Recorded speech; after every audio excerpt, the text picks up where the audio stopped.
Good morning বন্ধুরা, সুপ্রভাত। তো আমার নতুন একটি ব্লগে তোমাদের সবাইকে জানাই স্বাগত। এখন বাজে ঘড়ির কাঁটায় প্রায় 7:30, আর আমার রান্নাঘর থেকেই আমি সকাল সকাল আজকের ব্লগটা শুরু করলাম। তো বন্ধুরা, এদিকে না আজকে রান্নাঘরটা একটু পরিষ্কার করছি। এদিকে মিক্সচার মেশিন, তারপর মাইক্রোওভেন একটু ময়লা হয়েছিল, তো সেই জন্য ভাবলাম চলো সকাল সকাল আগে এই কাজগুলো একটু করে নিই।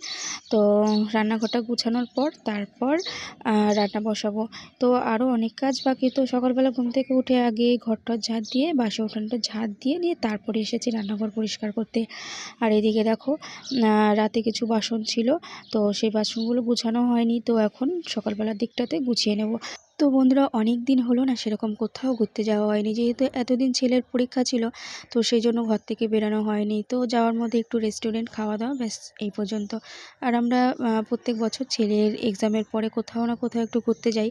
তো প্রত্যেক বছরই তো পুরীতে যাই, তো এবছর দেখা যাক, একটু অন্য জায়গায় যাওয়ার ইচ্ছে আছে। তো বন্ধুরা, ঘরের কিছুটা কাজ গুছিয়ে নিয়ে এখন চলে আসলাম ঠাকুরের ফুল ছিঁড়তে। তো গাছে আজকেও অনেকগুলো ফুল ফুটেছে।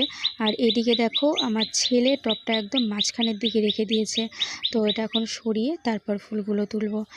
তো বন্ধুরা, আজকেও অনেকগুলো জবা ফুল ফুটেছে। তো গরমকাল আসলে মোটামুটি ভালোই ফুল ফোটে।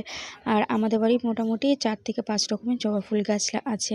তো যেগুলো টবে লাগানো, তো সেগুলোতে খুব একটা ফুল ফোটে না, কিন্তু নিচে যেই গাছগুলো লাগিয়েছি সেগুলোতে মোটামুটি অনেক কটা করে ফুল ফোটে। আর এইদিকে দেখো সকাল সকাল কাচতে দিয়ে দিয়েছি, তো কাঁচা প্রায় হয়েই এসছে। তো বন্ধুরা দেখো, সকাল সকালই আমি মেলে দিচ্ছি।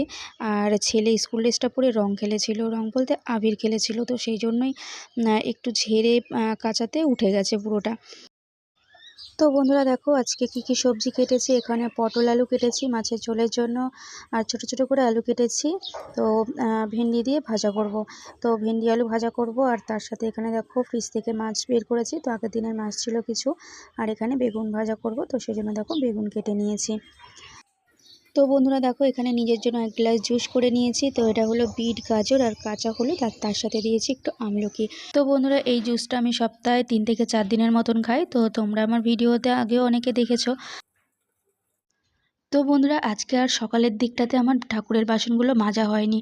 তো একটু বেলা করেই ছাদে আসলাম। এখন বাজে প্রায় কটা, 9:30 মতন বাজে। তো ওদিকে রান্নাটা বসিয়ে দিয়ে তারপর ছাদে এসেছি ঠাকুরের বাসনগুলো মাজতে। তো চলো বন্ধুরা, আজকে কি রান্না বান্না করলাম, তো চলো তোমাদেরকে নিচে গিয়ে দেখাচ্ছি। তো বন্ধুরা দেখো, আজকের রান্না বান্না হলো ভেন্ডি আলু ভাজা, তার সাথে করেছি বেগুন ভাজা। আর এদিকে দেখো ছেলের বায়নাতে করেছি পেঁয়াজি। আর তার সাথে এখানে দেখো করেছি মাছের ঝোল। তো এখানে বাটা মাছ আর কাতলা মাছ দুটোই আছে। তো তার সাথে দেখো মাংস নিয়ে এসেছিলো বাজার থেকে, তো মাংসটা এখন আর করব না, রাতের দিকে করব। আর এই দিকে দেখো বন্ধুরা, কিছুটা তরমুজ কেটেছি। আর তার সাথে মাংসটাও ধোয়া হয়ে গেছে। তো চলো মাংসটা এখন ঢেকে ফ্রিজে রেখে দেবো। তো বন্ধুরা, এখন বাজে কটা, 4:30 বাজে। তো এতক্ষণ খাওয়া দাওয়া করে তারপর ঘুমাচ্ছিলাম। তো রান্নাবান্না হয়ে গেছে আজকে 12টার মধ্যে রান্নাবান্না হয়ে গেছিলো। তো তারপর ঘরের বাকি কাজ করে টোরে নিয়ে তারপর খাওয়া দাওয়া করে একটু লম্বা ঘুমিয়েছি। তো গরমকালে না একটু ঘুম বেশিই পায়। আর এই দেখো, এখন বসে পড়েছি জুস হাতে নিয়ে। তো এখন জুসটা খাবো। আর এই গরমকালে না এরকম ঠান্ডা জাতীয় জিনিস সব থেকে ভালো লাগে।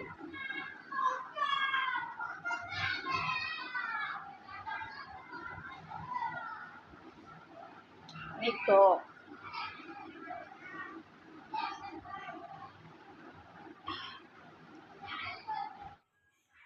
তো বন্ধুরা দেখো, সূর্যটা কি সুন্দর লাগছে দেখতে।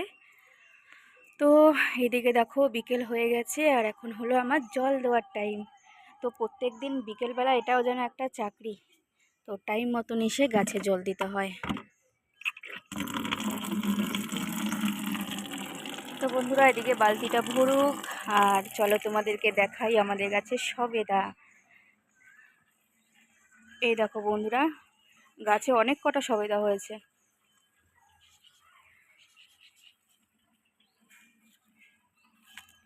তবে কবে থেকে দেখছি বড় হচ্ছে একদম ধীরে ধীরে। তো এই প্রথমবার সবেদাগুলো এত বড় হলো। এই দেখো, আর এখানে দেখো অনেক ফল এসছে। তো তার মধ্যে দিয়ে অনেক কটা ঝরেও যাচ্ছে।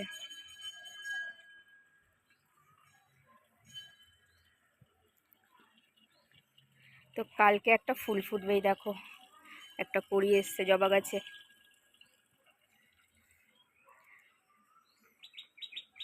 এই দেখো বন্ধুরা, আজকে দিয়েছি লাড্ডু, তো একটু আগেই দিয়েছি। তো নকুন দানা যদি দিই তাহলে আর খায় না, কিন্তু লাড্ডু দিলে আবার দেখবে নেই।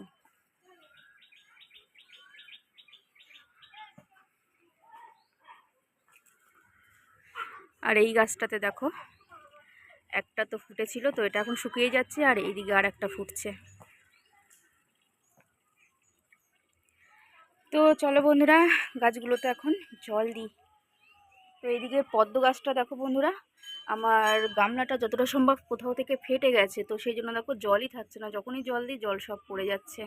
তো সেই জন্য দেখো মাটি একদম শুকিয়ে গেছে। তো ভাবছি এটার জন্য আমাকে একটা হয়তো কিনতে হবে একটা গামলা। আর এইদিকে তো সব দেখো 100 টাকার যে গামলাগুলো বাড়িতে আসে, তো সেগুলোর মধ্যে লাগিয়েছিলাম। আর গরমকালে এত জল গরম হয়ে যাচ্ছে গামলা, যে আমাকে দুপুরবেলায় এসে একবার করে জল পাল্টাতে হচ্ছে। তো জল যখনই গরম হয়ে যাচ্ছে দেখো বন্ধুরা, এই যে এরকম টাইপের দেখো পাতা একদম পাঁপড় ভাজার মতন হয়ে যাচ্ছে। তো জানি না সামনে গরমে কি করে গাছগুলোকে বাঁচাবো, আর এগুলো টেনেও নিয়ে যেতে পারবো না। তো এতটা ভারী এখন মাটি দেওয়াতে।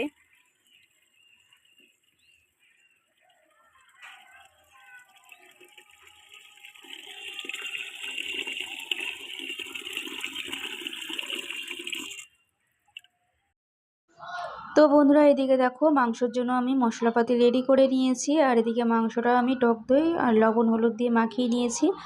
তো চলো এখন কড়াইতে দিয়ে দেবো সর্ষের তেল। তো বন্ধুরা, অনেক দিন বাদে বাড়িতে খাসির মাংস রান্না করছি, আর তার সাথে করছি দেখো এখানে গরম গরম ভাত। তো এখন চলো গ্যাসটা অন করে দিই।